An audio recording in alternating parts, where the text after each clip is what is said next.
You're watching Sports 3 on the network service of NTA, Africa's largest TV network. Up next is our conversation segment, but before then, let's go on this break. We'll be right back.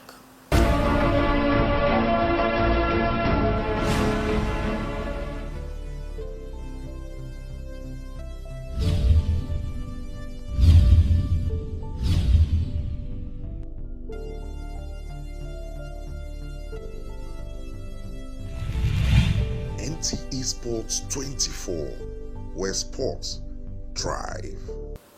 This is the Sports 3 on the network service of NTA, Africa's largest television network.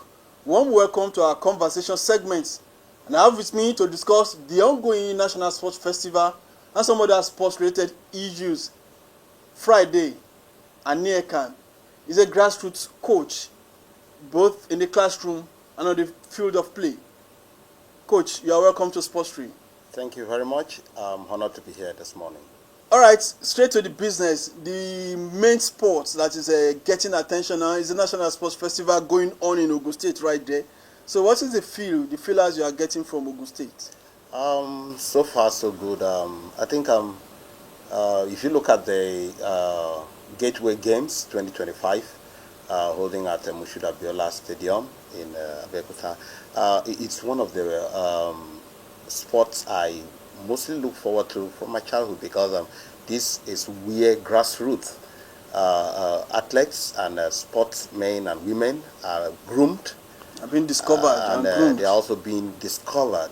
And today we have some of them who are taking the international scene by storm.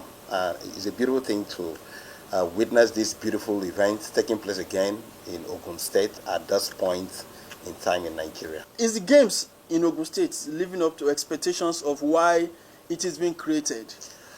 I will say yes, because watching the opening ceremony, it was colorful, just as you said. We have what we call the generals, gracing this occasion, the timber and calibers of sports circle. Sport Nigeria. enthusiasts.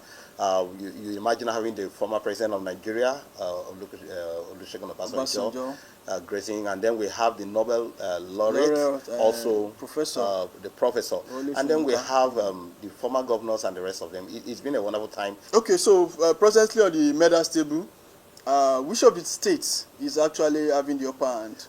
We are witnessing Bayelsa State taking the lead, and this is unprecedented, I must say, because we have the last winner being Delta. But let's just say this is just the beginning. Yes, the game is just starting. The game is just starting, and anything can happen along the way. But presently, we have Bayelsa on top of the table. So, which of the teams do you think is going to carry the day at the end of the day?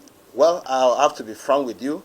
We'll still give it to Delta for now, because they are always good in springing surprises, especially when the game began to get to its crescendo. Okay. Delta will come through. All right, so what will be your action or reaction now? When we are talking about the main essence of the games, which is to discover and nurture talents. I was a little bit taken aback when I discovered that 6 athletes had been disqualified, coming from 3 or 4 states thereabout, on the issue of doping. It's sad that a game and a sport that was muted for the sake of discovering and nurturing talents has now become a kind of a dangerous competition, winning at all costs. You deal with students, Definitely. both in the classroom and even off the classroom. But what do you have to say about the situation in our own case? Your advice to stakeholders generally, especially some students in private schools. The facilities are not there. And the National Sports Festival are meant for students. Definitely. Probably from primary 6 probably to SS3. 18 years, 17 years, 15 years old. It's like we said, we've just talked about the issue of doping. With what I saw, I think I just saw a team with only a child of about 13, 14 years, and the rest are adults. And this is a game that was supposed to be for the grassroots development. going from the primary 6 to JS and then SS.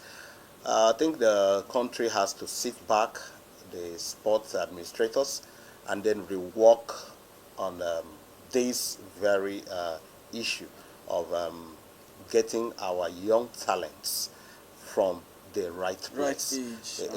Especially, you just rightly mentioned the private schools. Most of the private schools, sorry to say, do not have sporting facilities. And you began to wonder, how will they be able to tutor the children on games and other sporting activities? These are very necessary. Education is a complete system. And alongside sports. So you cannot only take the children in the classroom. Like I'm someone that I love. After the theory, we try to practicalize what we do with my students. In your own view, what do you think we can do as a country to actually checkmate age cheats? Age cheat. Especially for National Sports Festival. These students, they have schools. Exactly. Pick them from the schools. Once you are not attached to a school, there's no need picking you. If you go back to the schools, I think it's in the schools you're going to get the right age of the children, especially from the primary school. But the moment they are done with the primary and secondary, some things may begin to change. And so if the sport administrators will have to go back, they have to go back to the schools and then start taking up the children from the primary school, those of them with exceptional talents, nurture them. And then from there you get the real and the correct data that you need. That will involve their age. So you will now know that if you pick them up when they were 7, 8, 9, or 10, then you begin to nurture them. So by the time they get, we see this happening in other countries, the Western world, England, where you have academies. And so when you see a child and they say the child is so age, that's the child's age because the child started at the early stage from the academy. And so Nigeria can still do this, and then it will help to prevent age cheat. Even growing up, that child being in the spotlight will not want to cheat, knowing very well that people knows his or her true age and knows her background. All right, so your parting words as regards the National Sports Festival. I want to wish the athletes and the participants and the administrators, the organizers, a wonderful time out at the Gateway Games 2025. Want to see a healthy competition. Want to see what brings unity in diversity. Yes, they may be coming from different states, a different background, but coming together, just like the NYSC. Yes, it should be able unity, to ignite unity and oneness, and then going forward, we should be able to discover new talents from this very game. I'll be glad to see names come out from this, and then they go on in years to come to become world beaters. Yes. I'll be proud. At least we can see from football, we can see the likes of Mikel Obi, exactly, Kanu Wanko, when they made it they started from African Deji Okocha. They all started from under the bridge. They were picked up from there. Our dear Victor Osimhen, we all started on the streets. All right, thank you very much for coming on Sportsry, but I wouldn't let you go without talking about your team, the Gunners for life. Wow! So what is happening to the Gunners? The Gunners are. We're going to the next level. And what is the next level? The next level is what we've just seen this yes, especially in Champions League. Okay. And then there's a record Arsenal has been able to keep till date, and that is you cannot score Arsenal more than two in a particular match. I think that record still stands, and is going to spur Arsenal up with what I've seen so far on the transfer window. Next year, to beat Arsenal will be a tall order. All right, so what about the EPL? Are you still EPL, we by God's grace, Arsenal is ending second.